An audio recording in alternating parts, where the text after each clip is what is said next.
এটাকে বৈধতা দেওয়া হয়েছে। কিন্তু এখানে এসে কিছু আবার মানে কিছু দাবি দেওয়া, এক এক দল এক এক দাবি দেওয়া করছেন।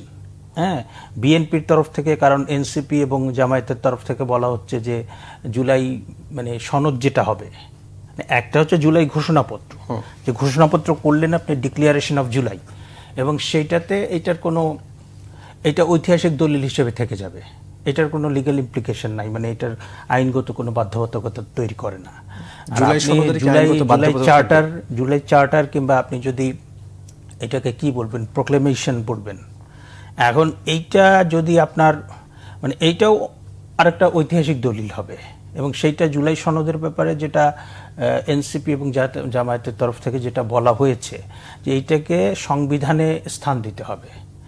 এখন এইটা নিয়ে বিতর্ক উত্থাপিত হয়েছে যে এইটাকে সংবিধানে কেন স্থান দিতে হবে, তাই না?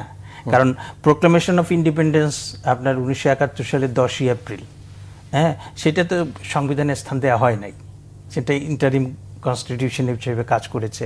পরবর্তীতে বঙ্গবন্ধু আপনার দেশে ফেরত আসার পরে যে ডক্টর কামাল হোসেনের নেতৃত্বে যে 34 সদস্য বিশিষ্ট সংবিধান কমিটি হয়েছে, সেটা গণপরিষদে আলোচিত হওয়ার পরে সেটা সংবিধান হয়েছে, তাই না? তো এখন ধরেন যে আপনার 11 দফা কিংবা যে 69 সালের 11 দফা, তারপরে 6 দফার ইতিহাস তো ভিন্ন, মানে সেটা তো আমাদের স্বায়ত্তশাসন, তারপরে মুক্তিযুদ্ধ, বাংলাদেশ স্বাধীন করার ভিত্তি হিসেবে সেটা কাজ করেছে। তো এখন আপনার 3 জোটের রূপরেখা তো আর সংবিধানে স্থান দেওয়া হয় নাই। এই গোয়ার তুমি কিংবা এই ধরনের দাবির পেছনে কি যুক্তি থাকতে পারে, সেটা বিএনপি সহ অনেকগুলো রাজনৈতিক দল, কমিউনিস্ট পার্টি সহ তারা এটা উত্থাপন করেছেন, এটা একটা ঐতিহাসিক দলিল হিসেবে থাকবে। বিভিন্ন আলোচনার মধ্য দিয়ে স্যার যে জুলাই সনদটা হতে যাচ্ছে, এটা আসলে আইনি ভিত্তিটা কেমন হওয়া উচিত? এটা আসলে কোন কোন ক্ষেত্রে সিদ্ধান্ত বা কিংবা কোন কোন ক্ষেত্রে ভূমিকা রাখবে আসলে? না, এটা ধরেন যে আইনি ভিত্তি তো এই ধরনের ডকুমেন্টের তো আইনি কোনো ভিত্তি থাকার প্রয়োজন নাই।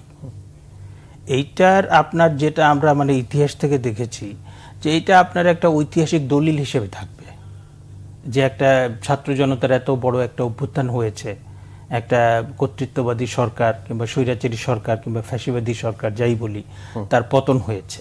হ্যাঁ, এবং সেই পতনের মধ্য দিয়ে যে আশাবাদ তৈরি হয়েছে জনগণের মধ্যে রাষ্ট্র সংস্কার, এবং আরও আপনার শিক্ষাক্ষেত্রে, স্বাস্থ্যক্ষেত্রে, রাজনৈতিক ক্ষেত্রে, রাষ্ট্রের ক্ষেত্রে যে আশাবাদ তৈরি হয়েছে, সেই আশাবাদগুলো কি এবং সেইটা যারা এই গণ অভ্যুত্থানের অংশীজন ছিল, মানে আপনার স্টেক হোল্ডার পার্টিস যারা ছিল, এইটা তাদের মানে তারা সেটা বলবেন যে এইটা আমাদের গণ অভ্যুত্থানের প্রত্যাশা ছিল, এবং পরবর্তীতে যারা জনগণের ভোটে নির্বাচিত হয়ে সংসদে যাবেন তারা এটা বাস্তবায়ন করবে।